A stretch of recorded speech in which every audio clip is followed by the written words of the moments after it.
Higher? The tendency to bend a lot to get what you Here. Good? All right, it's on. Okay, I'll turn it off just for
ऐसी ये लीजिए, बोलो दूर से बोलो, आएगी आवाज़।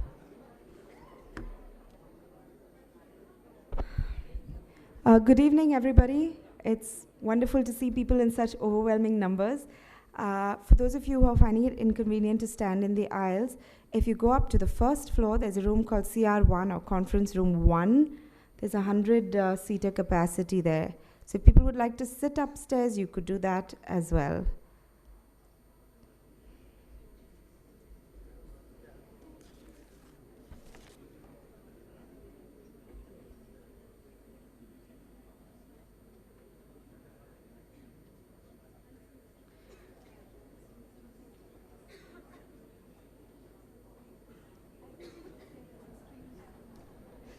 Yeah, there's a screen upstairs, so you'll be able to see and hear everything, of course.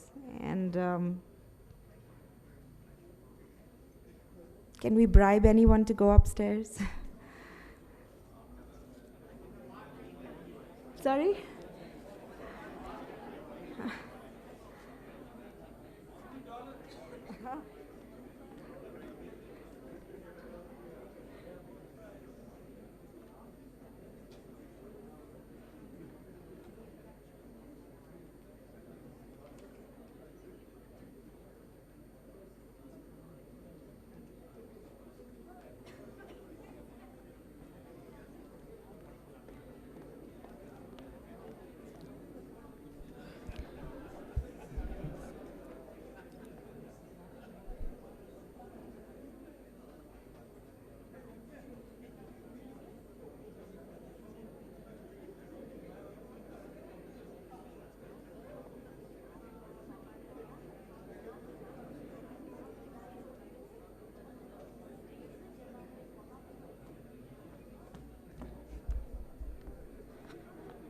Okay, I've been told by another colleague the place on top is really lovely, if you would like to go and sit there. For those who are still sitting in the aisles, may I make a request, please? This is going to be an interactive session. Mic runners need to go up and down the aisle. If we can do a bit of a parting of the Red Sea and move on either side and leave the center space for mic runners, that would be great. We can't have a third row, so one on the left, one on the right, and that's it. For those who've reserved seats for their friends who are not yet here, I'd really appreciate it if you could give it to people who are standing right now and who've made the effort to be here. Right. And without further delay, I think we should begin now. Good evening and welcome. On behalf of the Infosys Science Foundation, I'm very pleased to welcome you to this public talk by Professor Michael J. Sandel, Professor of Government at Harvard University and a very prominent political philosopher of our time. It's indeed a privilege to have him here. And before I go on with the rest, I would like to thank a few people who've made it possible to bring Professor Sandel here, starting with Rohan Murthy, who instigated the idea and sort of spoke to Professor Sandel. He didn't have to sell it hard to us at all, but he really helped bring him here. The Murthy Family Foundation have also sponsored the airing of the lectures on NDTV, the Justice Lectures, that is, on NDTV. And we are grateful to the India International Center and Dr. Kavita Sharma for giving us this lovely venue, this very distinguished venue that draws a wonderful crowd. To Dr. Pratap Bhanu Mehta and the Center for Policy Research for helping bring this lecture to Delhi itself and for spreading the word. I'd like to tell you a little bit about the Infosys Science Foundation in just a minute, which is that we were set up in 2009 by Infosys and some of its management to promote and reward contemporary research in the sciences, primarily in the natural and applied sciences in India. We've been doing this through the Infosys prizes in 5 categories, and very recently, this year in January, the Infosys Science Foundation added a 6th category of Infosys prize, which is the humanities. And the foundation also instituted this October a lecture series, a public lecture series by jurors and by winners of the Infosys Prize. Professor Sandel was a juror for the Infosys Prize in Social Sciences. And his lecture here today, his lecture here in India over the last few days, coincides with this introduction of humanities, I think reiterating the importance of these subjects in examining and conducting our daily lives. Professor Sandel is the third speaker in our series of public talks. I'd like to call upon Dr. Pratap Bhanu Mehta, President and Chief Executive for the Center of Policy Research and also an Infosys Prize winner in the Social Sciences for 2011, to introduce Professor Sandel before we move on.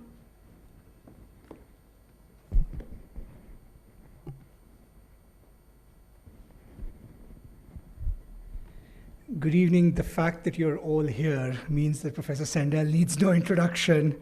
And how does one introduce Professor Sandel? For me personally, it's difficult. He's a friend, a former colleague, and a personal inspiration. The simplest way of introducing Professor Sandel is the following story, and this is a true story, happened a couple of weeks ago. The Indian philosopher Arindam Chakravarti was traveling on a flight in China. And this is how Arindam tells the story.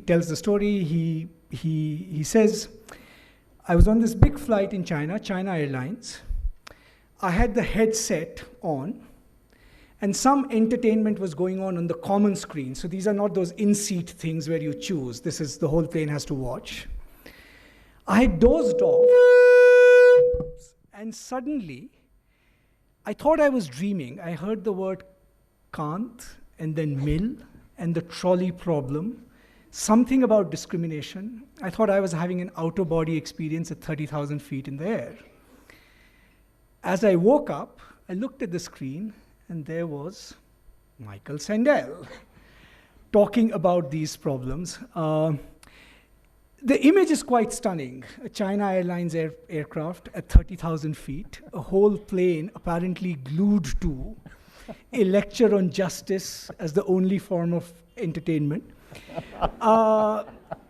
Words or ideas from Kant and Mill being discussed. Really quite extraordinary. And I think it testifies that Michael Sandel's influence and his reach as a political philosopher reaches the sky, literally speaking. He was named by Newsweek as perhaps the most influential political philosopher in China, and he's also certainly one of the most influential in America. We should not forget that. He has been a revolutionary in many ways. He's been a revolutionary teacher. His class on justice at Harvard College, and I think there's some alumni of that class here, routinely attracts more than 1,000 students and is an institution in that college.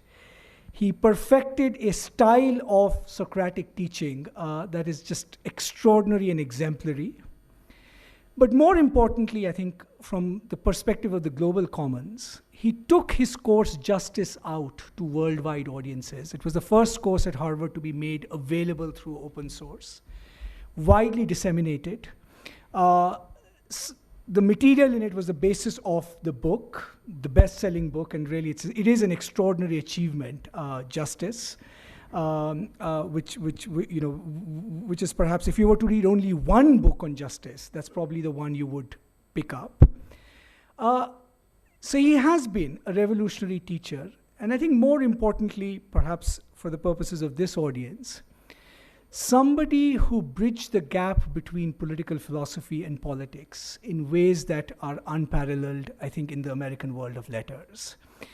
His conviction that political philosophy can be a form of engagement with the common good, it's not simply an abstruse analytical exercise, and the exemplary way in which he went about doing it has really, I think, inspired generations of people to take the idea seriously that if we debate ethical issues, debate conceptions of the common good, debate conceptions of the good life in public collectively, we can all be deeply enriched.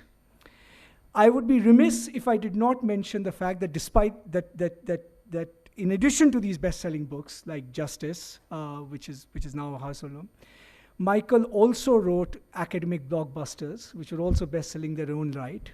Liberalism and the Limits of Justice, Michael's first book, was probably the defining book for debates in political philosophy for almost 30, 40 years after the publication of Rawls's Theory of Justice. And in some senses, I think it opened up horizons of what an alternative vision to liberalism could be in ways that were deep, rich, and very convincing. An extraordinary book called Democracy's Discontent, which is really about the civic republican tradition in America and how you do a history of ideas along with a deep engagement with American politics, was also a major academic event. In addition, he has books, essays in public philosophy that range on very topical issues, a very short book, and just a marvel to read in literary terms, and called Against Perfection, which is really a book on bioethics, and Michael Sandel also served on the Presidential Commission on Bioethics in the United States.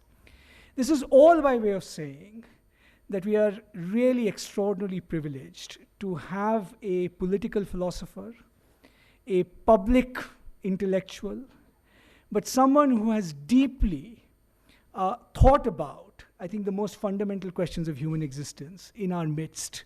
We are deeply honored to have you, Michael, and I can assure you that I know you have millions of followers in China. You also have millions of followers here. Welcome. Thank you. Thank you. Thanks so much. Should we see this, or should we see the video, or should we? Yes. skip? Yes. Okay. Sorry. In my excitement for Michael, I just wanted to say we're just going to see a very short video. It's about 2.5 minutes, which will perhaps give you a vivid introduction to Michael's work on justice. Thank you, Brenda.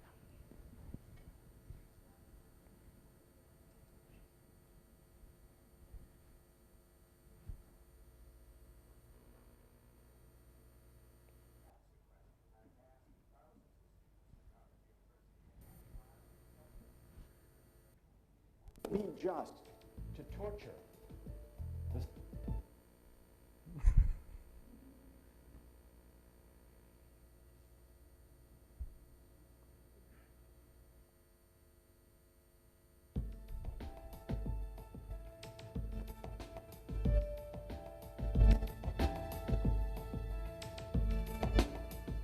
What's the right thing to do?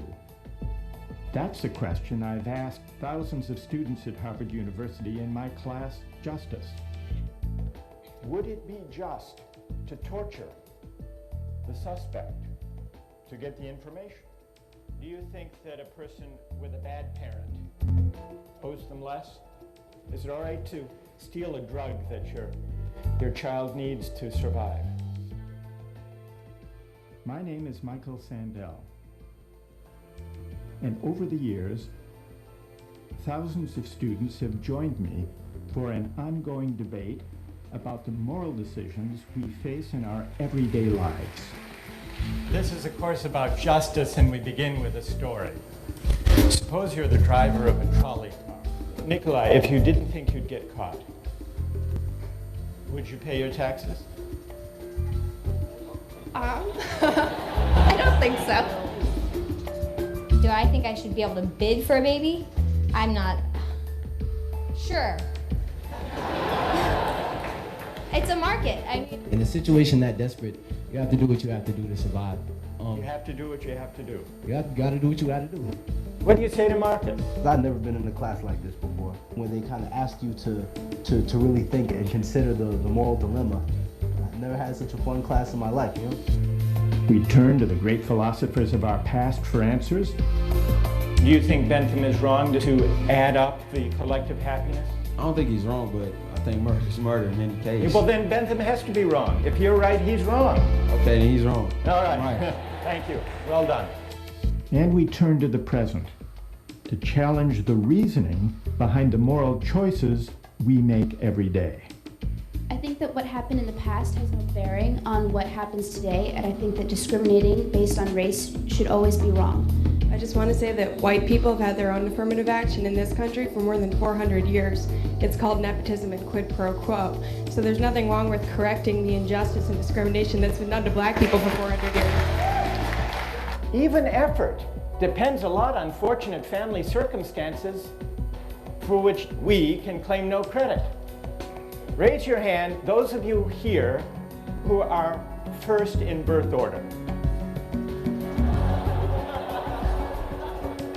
I am too, by the way. Mike, I noticed you raised your hand. Taking justice was really an eye-opening experience for me.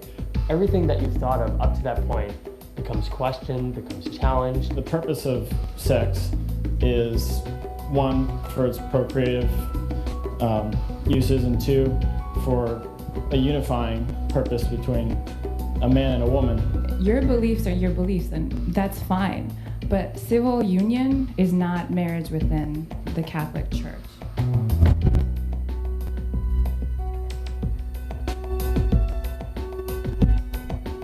What is the right thing to do? People have been arguing for millennia, really, and there's still not one definite answer. In ways that makes philosophy impossible, but it makes it beautiful at the same time that we're still debating similar questions. And the reason they're unavoidable, the reason they're inescapable, is that we live some answer to these questions every day.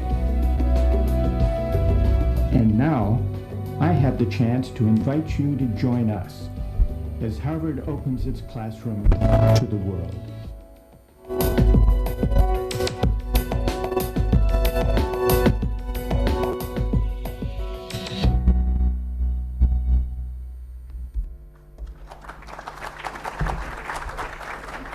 Well, thank you all for being here, and I want to begin by giving a special word of thanks to two people. First, Pratap Mehta, not only for those warm words of introduction, but also for alerting me to this China Airlines thing. I didn't know about that.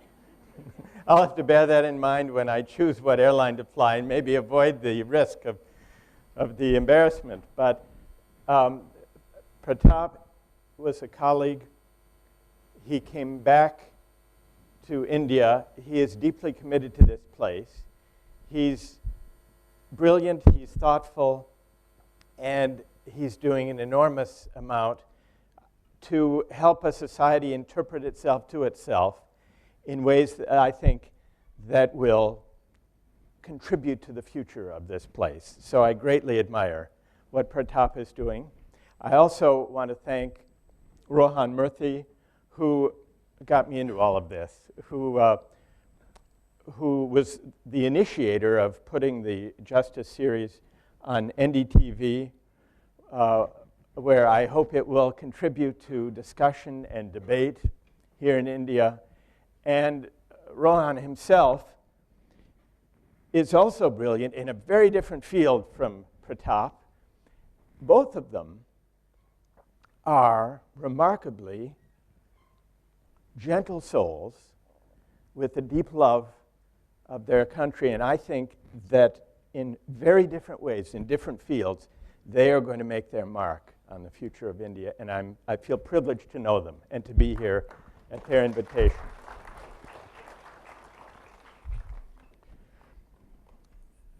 Today, I'm not going to give a lecture really, but invite you into a conversation, to a discussion about questions of justice and the common good in relation to markets. Over the past 30 years, roughly 3 decades, we've lived through a period of what might be called market triumphalism, an age of market faith, going back roughly to 1980, when Margaret Thatcher and Ronald Reagan came to power with the conviction that markets, not government, are the primary instrument for achieving the public good.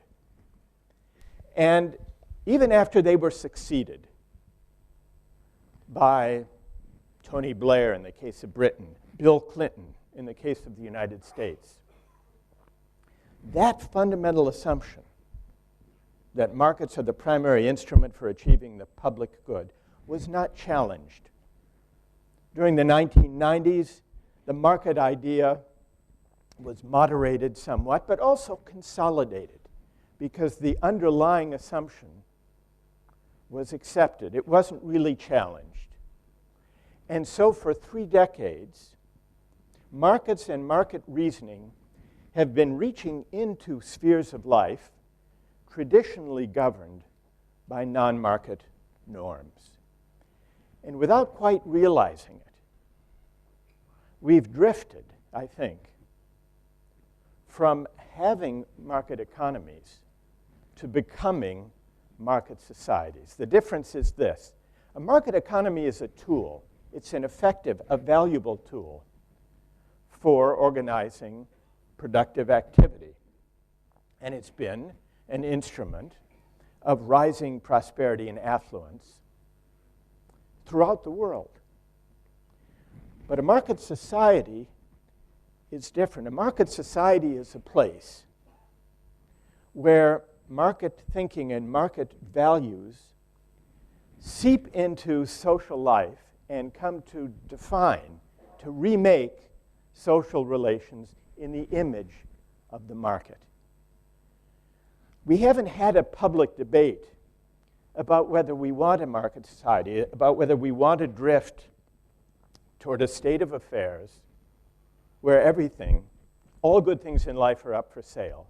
And yet gradually, we've fallen into that. I'll give you one small example, not so small actually. In the US, wars in Iraq and Afghanistan, for the first time in recent history, there have been more private military contractors than US military troops in both of those places. So we have outsourced war.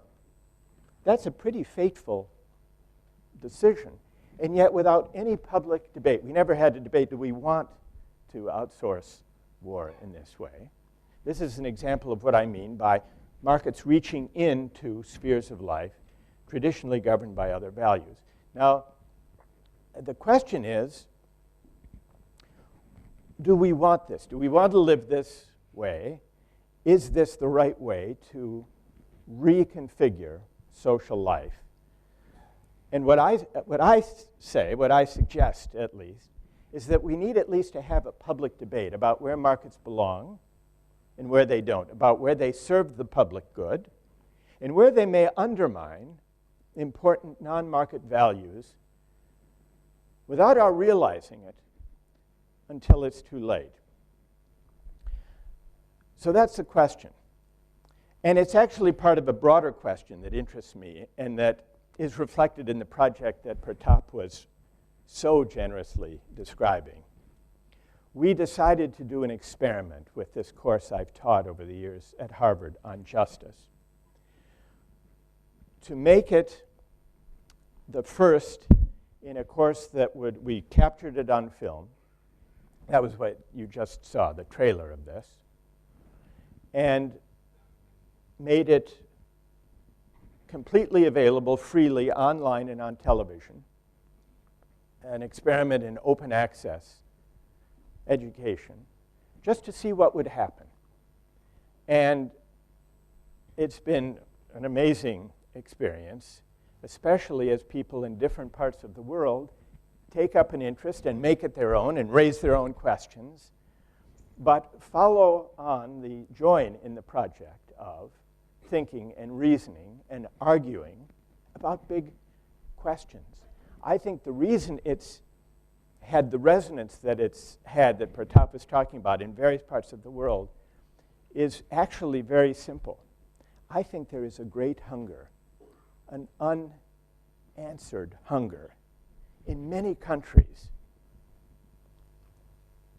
for public discussion of big questions that matter, questions of meaning, questions of ethics, of justice, and the common good.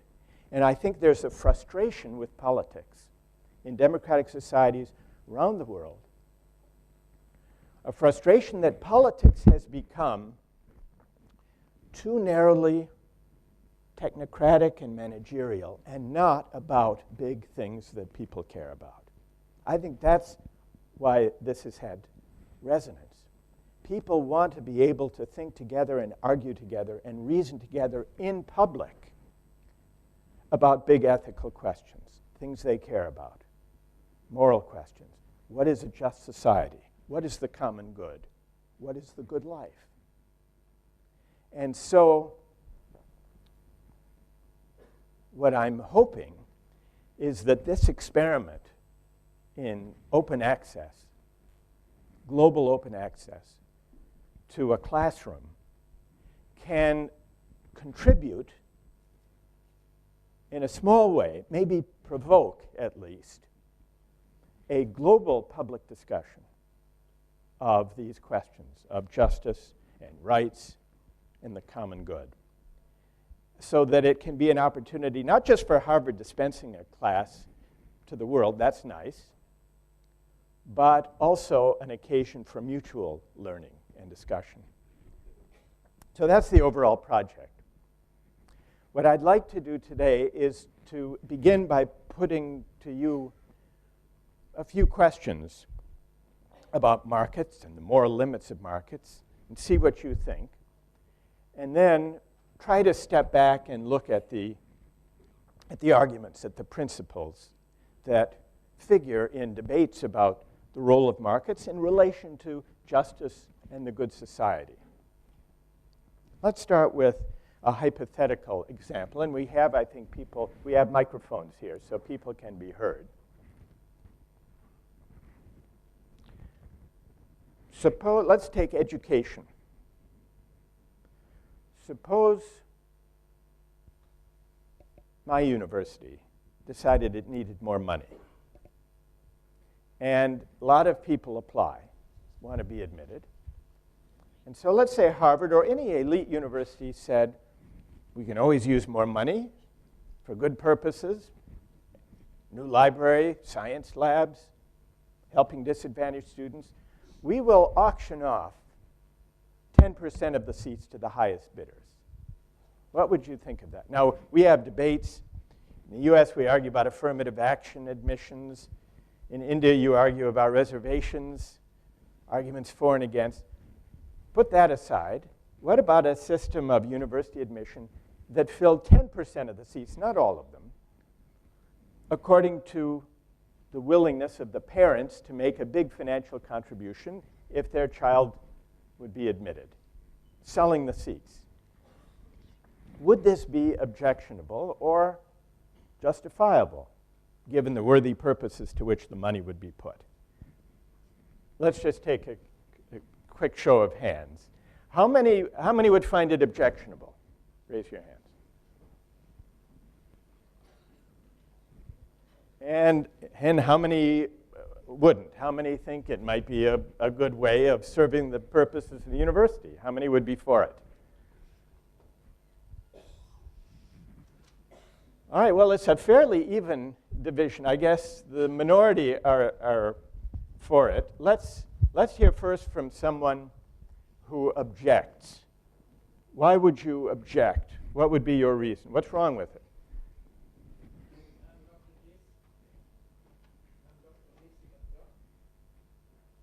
I guess they're not working. Why don't you just speak up, and I'll repeat what you say if they can't hear. Press it.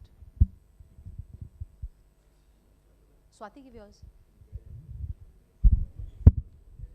Dr. J.C. Batra, I'm a senior advocate, Supreme Court of India. I think it's a violation of the fundamental rights and human rights of every citizen of a country to have equal access to education.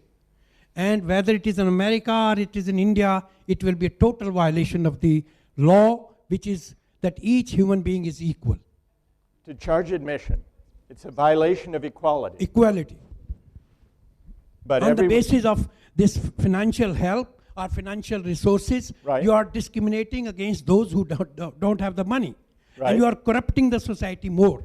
Then there will be more corruption, and it will add up more corruption, and only the wealthy will rule the world through this education so far. All these people here who have wealth went to Harvard, and those who had no wealth are sitting in a village, in a juggi.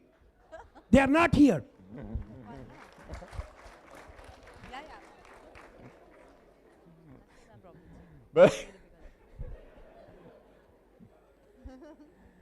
But that suggests the seats are already up for sale. All right, no, I hear you. Okay. All right, who Who disagrees? Who thinks, who is a defender of this plan? Some people voted in favor.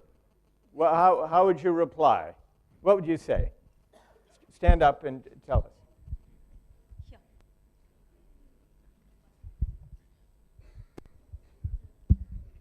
I can only address it by imagining what the objections can be.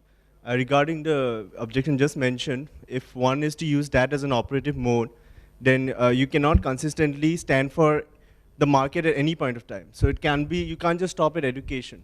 Then you have to also include houses, clothes, cars. So are you going to ban the sale of cars? Are you going to ban the sale of houses because money is involved in this process? Okay. So the same objection that can be raised to selling seats in a university, that it discriminates against those who are not wealthy, the same argument could be used, you're suggesting, against the use of markets everywhere.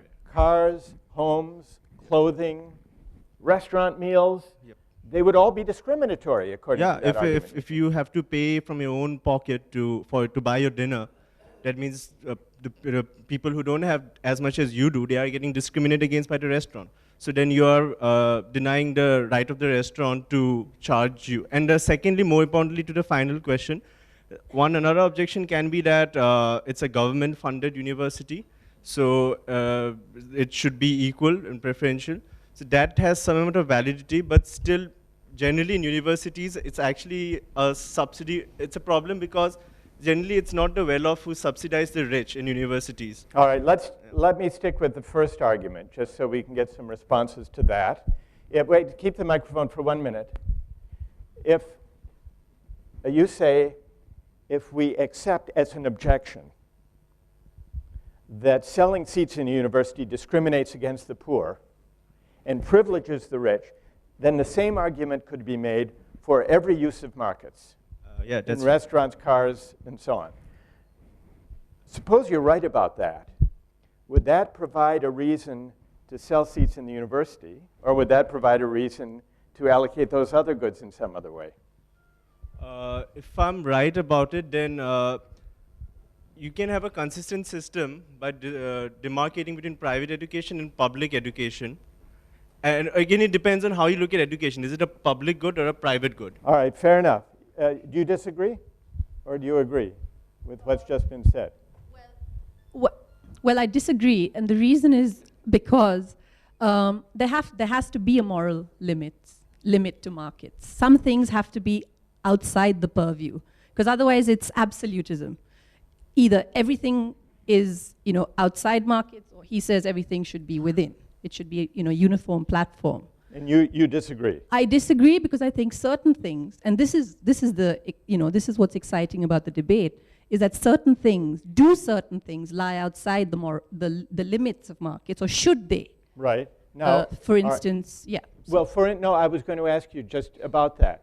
We've got the example of higher education, a good. Should it be bought and sold to the highest bidder? You say we don't have to decide all goods in the same way. That's where you disagree. Yes. So tell us why education is different in this respect from meals in restaurants or cars. Well, I'm not decided about education, but what I am decided about is food, primary health care. Those are the things that shouldn't be decided by markets. And why? How do you distinguish one from the other? Well, it comes back to what the gentleman said, was that I think certain things are fundamental rights. Certain things are what we call fundamental human rights, and perhaps they should have equal access to all. Yes. Go ahead. What do you say?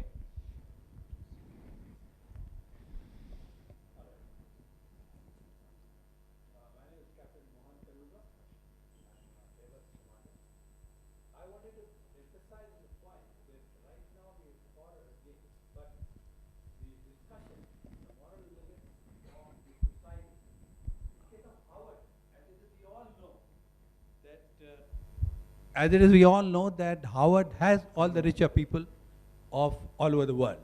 So this 10% bidding is only going to help the university help those students who are already there in making science labs, which will benefit the world. All right, but there's another possibility. Suppose they say, let us sell the seats.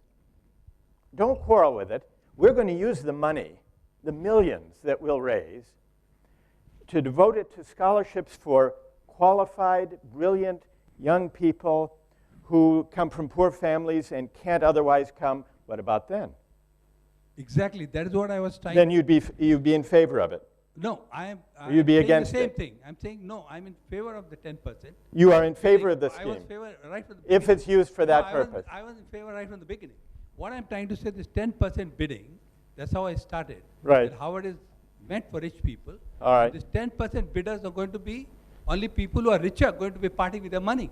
All And right. this money will be used for people who come For on the poor. scholarships. The money can be used to Used help for the the poor, poorer people, to give them the labs, scholarships. Okay, for any good. other research work. Okay, Thank fair you. enough, fair enough. So a defense of it in the name of helping the poor, not giving the wealthy an advantage.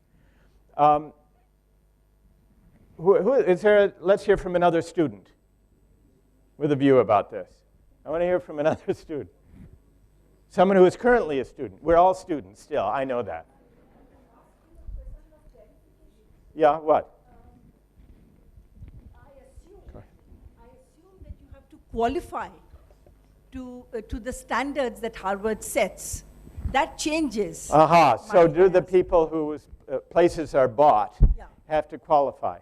Well, they have to qualify in the sense not that they come at the top of the academic qualifications, but that they're strong enough to make good use of the education to pass. Yes?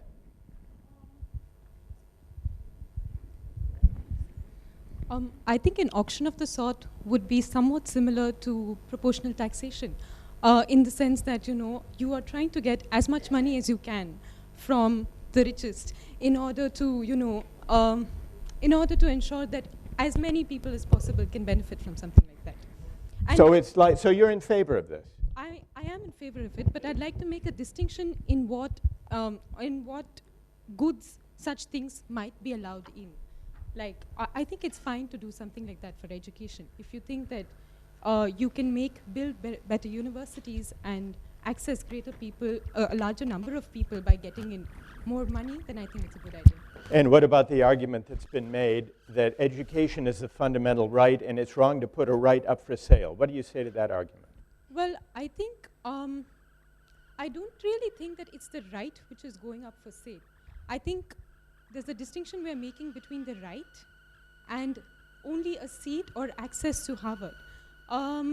Because you're actually enabling a right to education by putting up something which would go in any case to generally the richest in society. Aha. So in the background is the notion, and this has come up now a couple of times, that already, even without an explicit auction, the wealthy are the ones who seem to be gaining access to higher education. Yes, that's true.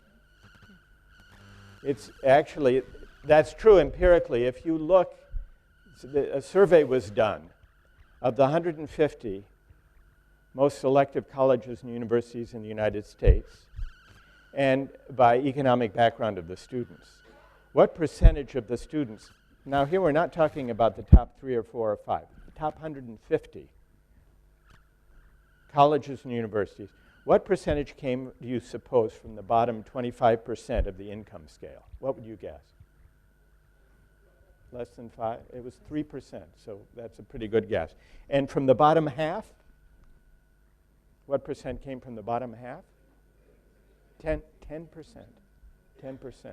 So there is a lot to the objection, the observation a number of people have raised. I want to shift to another question about markets. This one about financial incentives, the use of money to motivate students to learn. During this period I've been describing of market triumphalism, economics has risen in prestige not only in its usual domains, having to do with budgets and with monetary policy and with international trade, but in spheres of life traditionally thought to be outside the realm of economics. Suppose there's a school in a difficult place with disadvantaged children, a school now, not a university, and many of them lack motivation. This is true in many schools. So you want to motivate them, and so you institute a policy of financial incentives. If they get good grades, they get paid a certain amount of money. This is actually being done in a number of the major school systems in the United States now, paying for good grades, or, in one case, for third graders, young children, to encourage them to read books, they offer $2 for each book the child reads. Pay to read. Now, the theory behind it is obvious. You give a financial incentive to try to increase the learning, in this case, the reading. Let's take the paying $2 for each book. How many would be in favor of that? Suppose you were running the school system. How many would give it a try at least? Paying to read. Well, let's say it's an outside charity funding it. But the school has to decide whether to allow that. How many would be against that? A lot of people didn't vote. All right, let's hear from someone first who's against it. Why would you be against it? Yes. So wait, stand up and speak into the microphone. Say it again. I have 2 little children. Right. And we're sort of told that, kids should learn for the sake of learning. Right. And not for a reward. So then you're always going to try and do something for the reward and not for the sake of learning it. If you're paid. If you're paid, yeah. Would you think of paying your own children to do well in school? Not just yet. How old are they? The older one is 6. The oldest is 6. Well, that's approaching the age when they've been doing these experiments. So you think it would prevent them learning to love reading and learning for its own sake, for intrinsic reasons, to pay. All right, what about that? Who on the other side, those of you who would give it a try, what would you say to that argument? I think the premise is, are they disadvantaged, right? Yeah. If you look at Indian context, you give a child food that basically brings children to school. So we're talking of a certain section of society, and if it is, like you mentioned, a charitable school or run by charity, I think there's a social milieu where if the parents are not reading, the child is not encouraged to read. Right. So if he's motivated with financial incentives or food incentives, it will get them to the level that's all that we're trying. We're trying to bring them up to a certain level in society. And how do you answer the argument that it will corrupt the love of learning? It will teach them to read for pay. What do you Love say of to learning will come when they have food in their stomachs, and they have parents who really set an example. There are parents who are struggling to make 2 ends meet. I think direct financial incentive in those families is an absolute must. We have, a large number of house help who come work 12 hours to earn their living, send their children to government schools. Their children have absolutely no way to go back and figure out how to study, but a meal in the school is what brings them to the school. Right. This is the reality. So they'll learn the love of learning later. It will come. It will come. It will come. Once they get in the habit of reading. All right, so these are, yes, go ahead. The example that she gave, I think, is a rather subjective example of where she's bringing in the question of poverty. But to the extent that the question that you put, would you incentivize to try to put in the aspect of a profit being incurred from reading more, if you're talking about the morality of marketism, then I'd say that incentivizing either reading or studying happens at every level. Even as a working professional, you're incentivized if you work harder, which in the process you're also learning there as well. It's not only students. In the workplace. In the workplace as well. I think if I want to apply that uniformly to not only students but in every place where education in any form is possible, then incentivizing, I don't think is a wrong in that way. And I disagree with her to the extent that the example used was only with respect to poverty.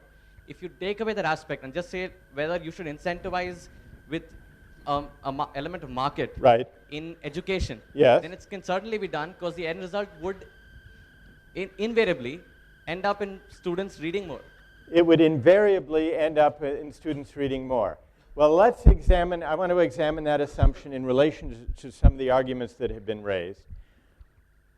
A friend of mine with young children pays them $1 for every thank you note they write if they've been given a gift or taken out or something.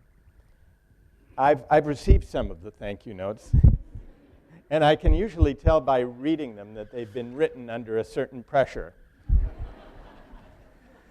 But my wife and I have discussed this, never with the person who pays his children, but we've wondered about the very thing that's been discussed just now about paying to read.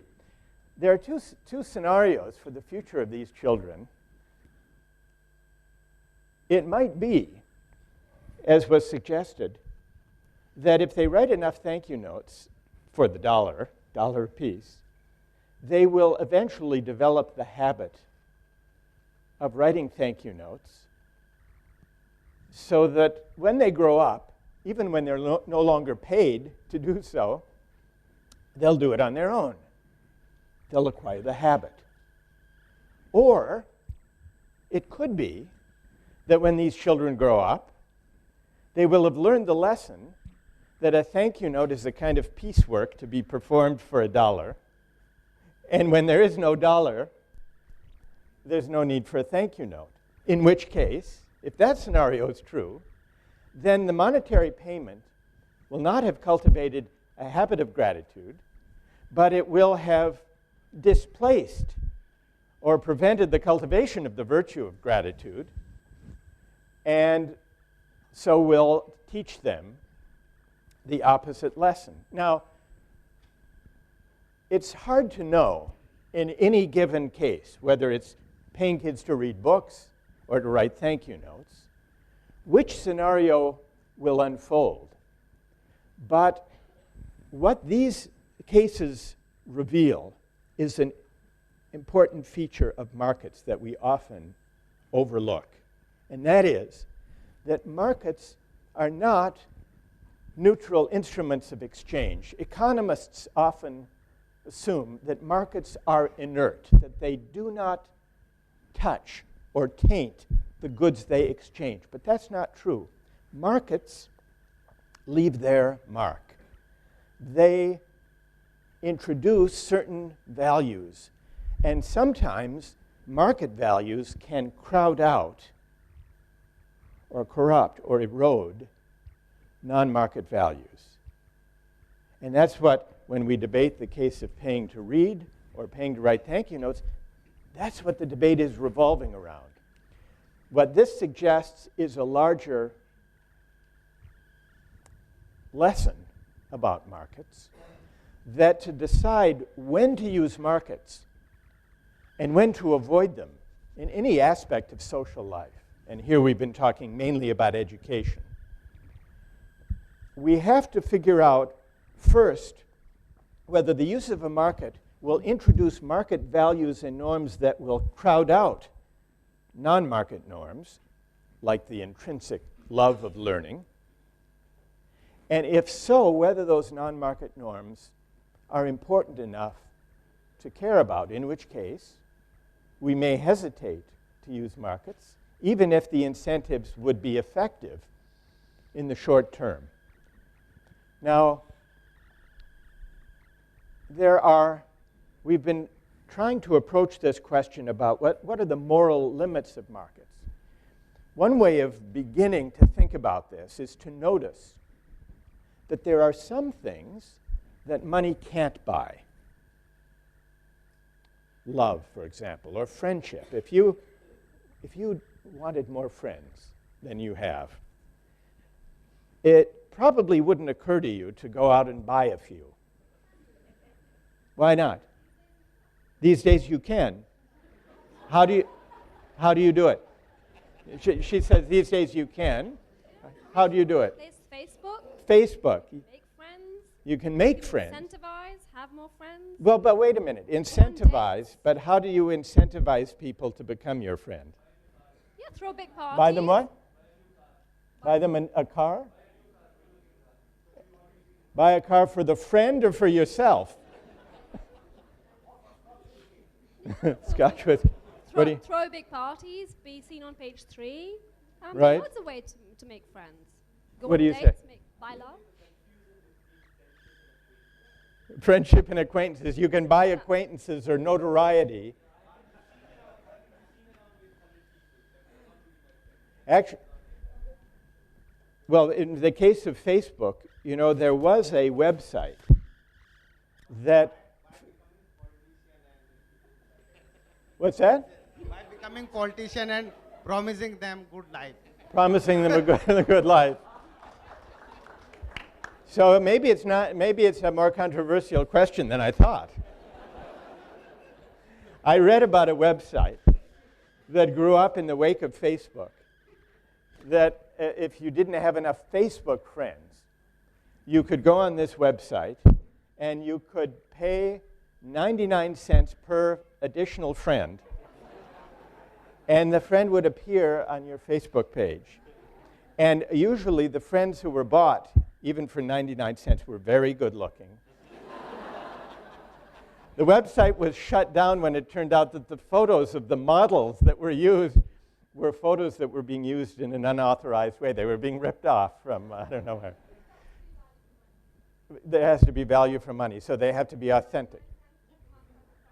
99 cents, but 99 cents, should that get you a model as a friend? All right. So it's actually a more controversial question, that can you buy friends? But insofar as we doubt that we can buy friends, except in these metaphorical ways, why can't we? Well, because the money that would hire the friend dissolves the relationship that we're seeking. Take another example. Suppose you really want a Nobel Prize. You're really hoping for one.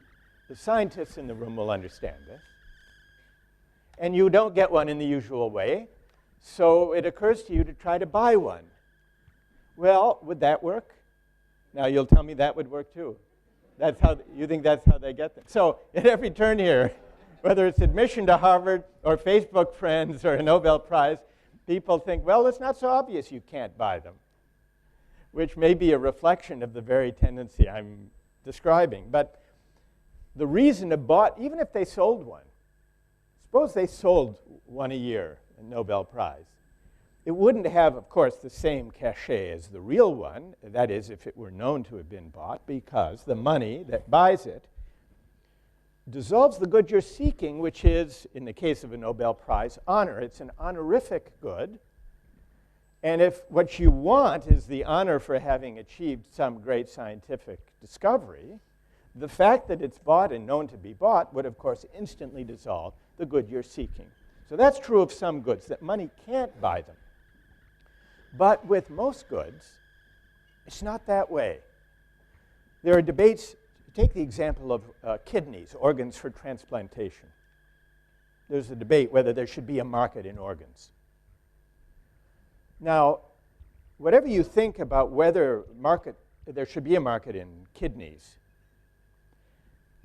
a bought kidney would work, assuming it's a good match. It's not like the Nobel Prize. It would work. Take children. We don't have markets in children up for adoption. Oh, you'll say, well, implicitly we do, and so on. Okay. But why not? The child, you would still get what you were seeking if you could bid for children on the market. You would still get the child. But so there's a further moral question. But should we? Should we have a market in such things? Or here's another one, votes. Now, of course, we don't allow the buying and selling of votes. I know you'll say, actually, it goes on all the time. But why do we consider it objectionable? Because the good. Now, it would work if there were a way of paying someone and you could reliably depend on them to fill out their ballot paper in a certain way. You would get what you wanted, the vote, the influence. Why do we condemn vote buying such as it exists and resist institutionalizing? Because we think there's something about the character of the good, in this case voting, that is corrupted or degraded if bought and sold. Likewise with the hypothetical market in children. Now, there are some intermediate cases where you can't actually, well, take friendship. Expressions of friendship or of contrition, can they be bought and sold? I read a story some years ago about a company in China, in Tianjin, the Tianjin Apology Company.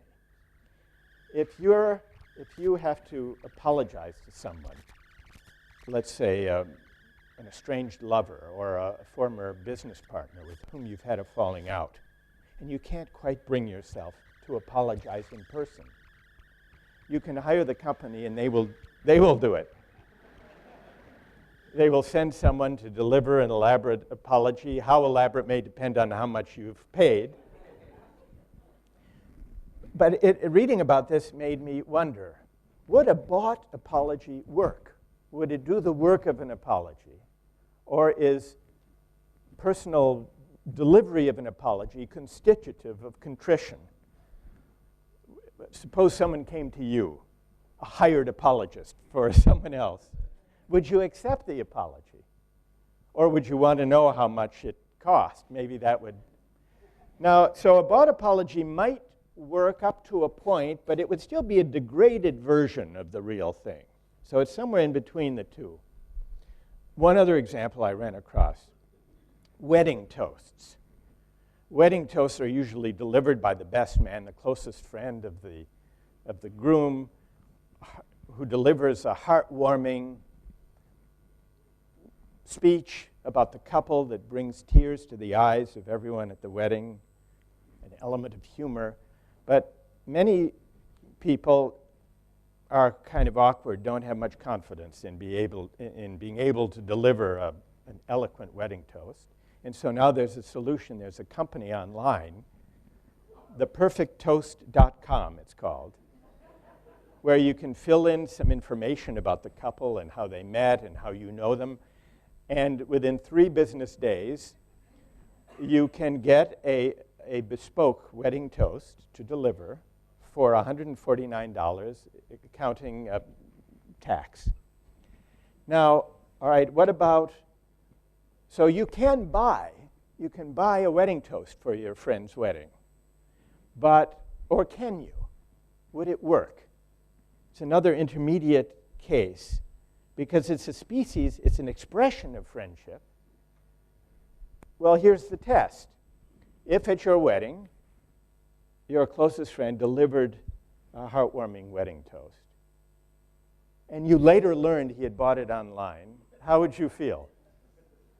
Would it dissolve the good that, or would it still have meaning? It's an intermediate case as between what money can't buy and what money can buy but arguably shouldn't.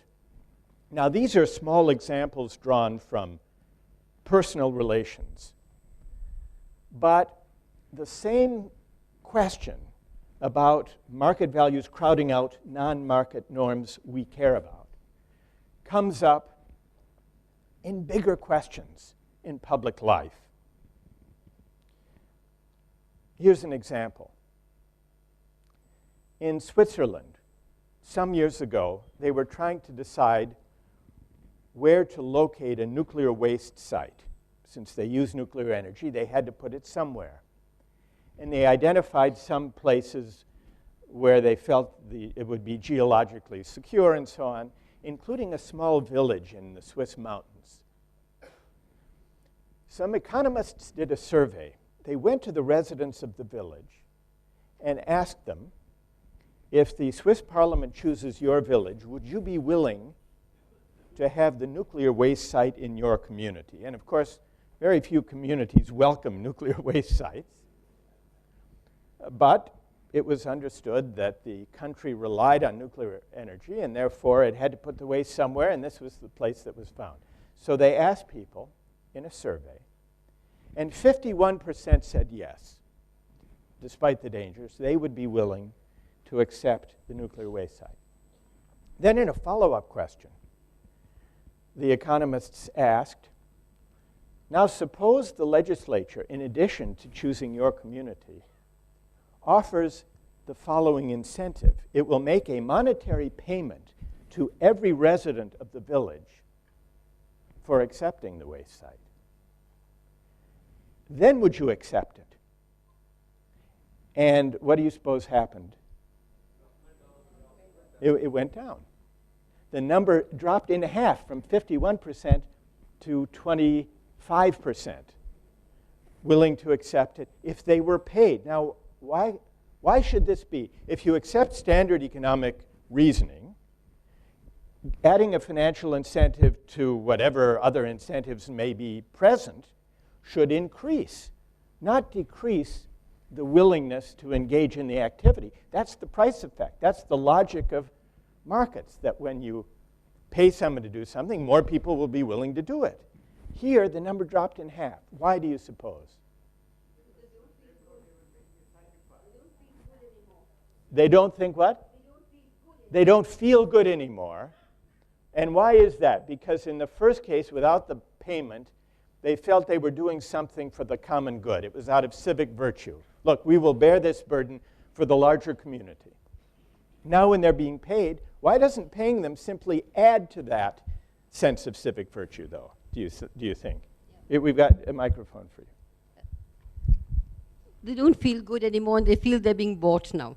They feel they're being bought. Yeah. Their consent is being bought. Yes. Yeah, almost as if they're being bribed. Yes, that's right. That feel good has gone away, and they're now being bribed, and they're doing something which is not so pleasant. But they're doing it because they're getting the money. For money. Yes. Okay, and this I think is what was happening there. So it shows now, in an issue of greater consequence, greater public consequence, what we saw in the case, or worried about in the case of paying children to read, would it crowd out the love of learning? And some said, well, maybe it would, maybe it wouldn't. Here on a larger scale, one other example. In Israel, there were some daycare centers that had a problem that daycare centers everywhere in the world have. Parents came late to pick up their children at the end of the day. And so a teacher had to wait with the children until the late arriving parents came. With the help of some economists, the daycare center, have you heard this story, anyone? Well, they quoted it. It wasn't they who did it. But what happened was the economists helped the daycare center establish a fine for arriving late. Now late arriving parents would have to pay a certain amount. And what do you suppose happened? You can probably guess. What?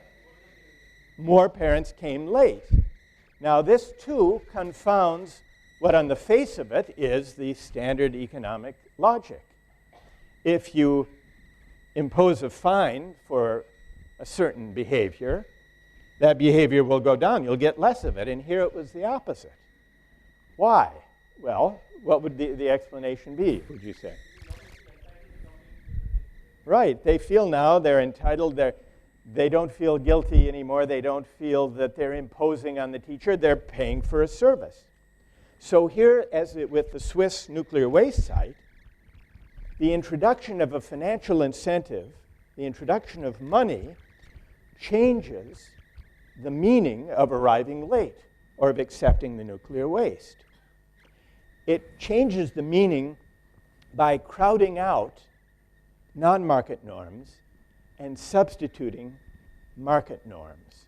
Now, this doesn't mean that every time a financial incentive is introduced, you will get less of the behavior. I mean, some economists have pointed out, well, maybe they just didn't charge enough for the late arriving parent. That's what the economists would say. All right, if you charged $100,000 per minute, they might leave. they would show up. That's what an economist would say. They just got the price wrong. Well, it may be. But what it does show is that within a certain range, paying people to do things, using financial incentives, using market incentives, does not leave existing motivations intact. It may change the social meaning of those motivations and crowd them out. One example of this, perhaps the most famous, is a study done in the 1970s of blood donation. In Britain, blood for transfusion is only donated. There's not a market in blood. In the US, you could either donate your blood or sell it. Richard Titmuss, a sociologist, compared the two systems and found that where blood cannot be bought and sold, actually the supply is better. It's more reliable, it's less tainted, and it's more efficient. Also, at odds with the standard economic expectation that markets are efficient and elicit more of a good. Titmuss concluded that blood giving was an example like the ones he wrote the study before the two we've just discussed. But the logic, his logic was the same. That once the giving of blood is something that can be done for money, the altruistic motivation is diminished, is eroded. Now, there was a famous economist who read Titmuss's study and who couldn't make sense of this phenomenon. And his name was Kenneth Arrow, one of the leading American economists of his time. And he said he was skeptical of this finding about blood donation. He couldn't make sense of it. Like many economists, Arrow wrote, I don't want to rely too heavily on substituting ethics for self-interest. I think it is best on the whole that the requirement of ethical behavior be confined to those circumstances where the price system breaks down. We do not wish to use up recklessly the scarce resources of altruistic motivation. This was Arrow. So the picture is that the virtues we've been discussing, altruism, or civic duty, or solidarity, or concern for one's fellow citizens, or the love of learning, that these virtues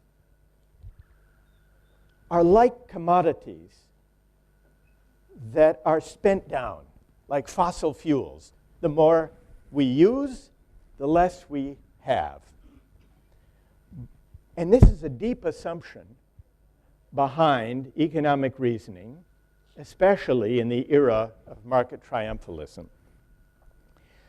I think, to the contrary, and considering the examples we've been discussing,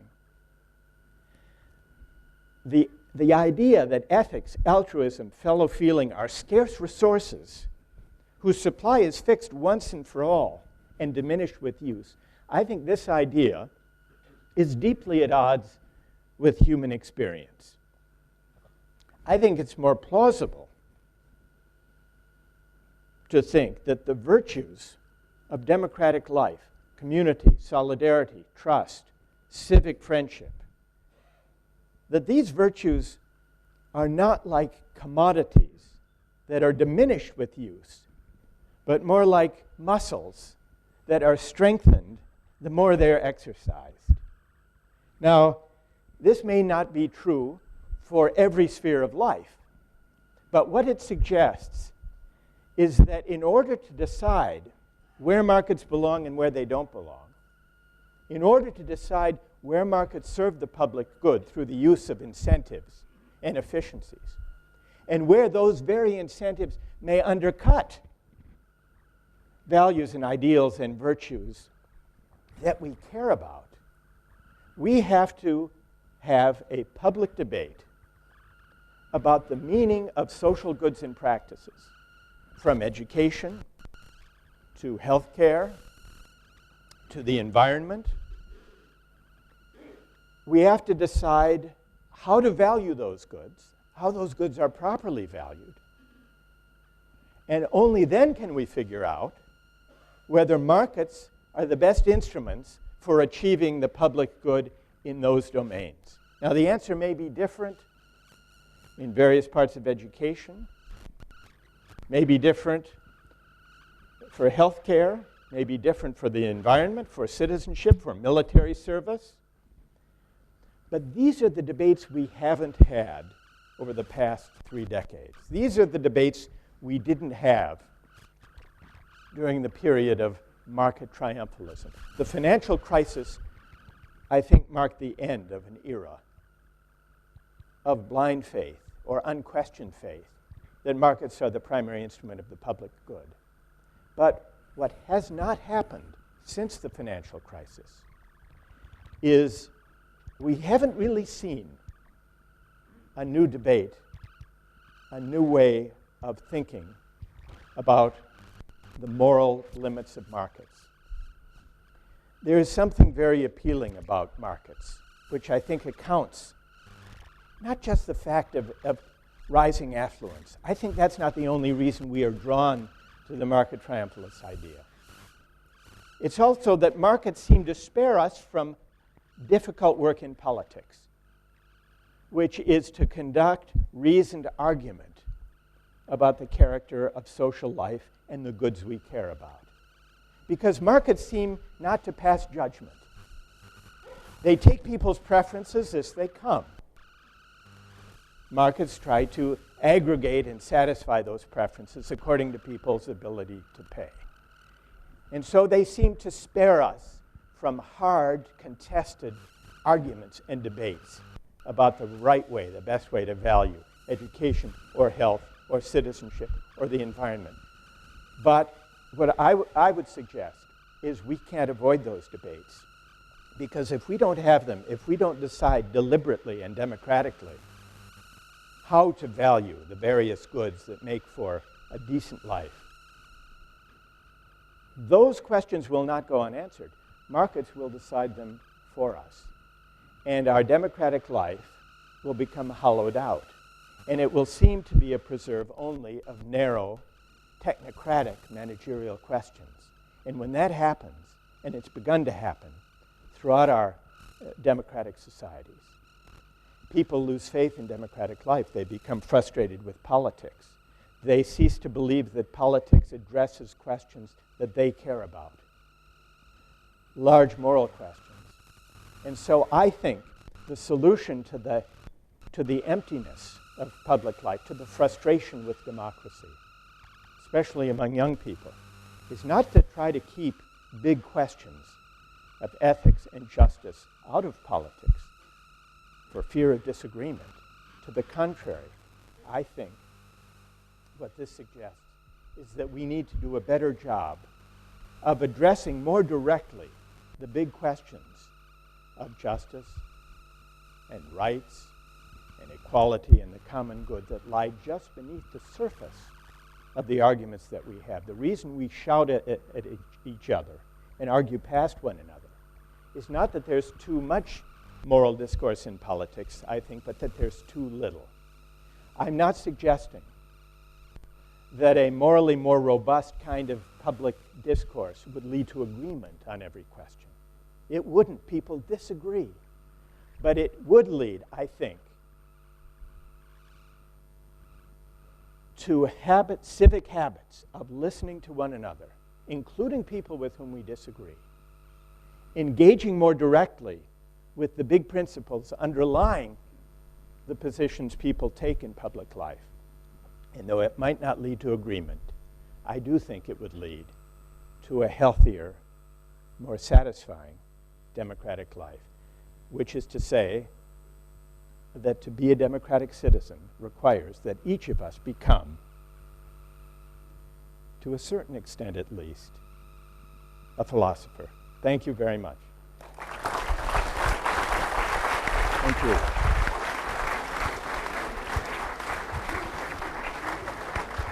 Okay.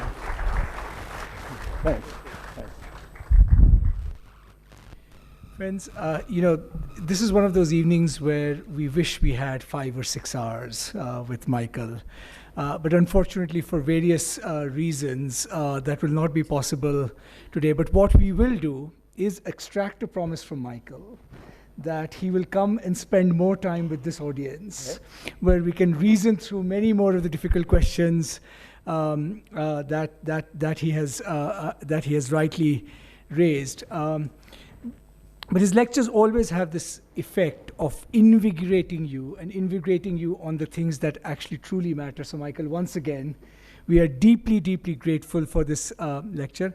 I just want to end with one word of thanks, because a lot of organization went into this event, in addition to help from the IIC, Bhavna Mehra and Karen DeMello from the Infosys Foundation for arranging Michael's trip across India, and Sunil and Pramod at Center for Policy Research for putting together this event. But Michael, once again, thank you very much, and I assure you this is not a bought note of gratitude.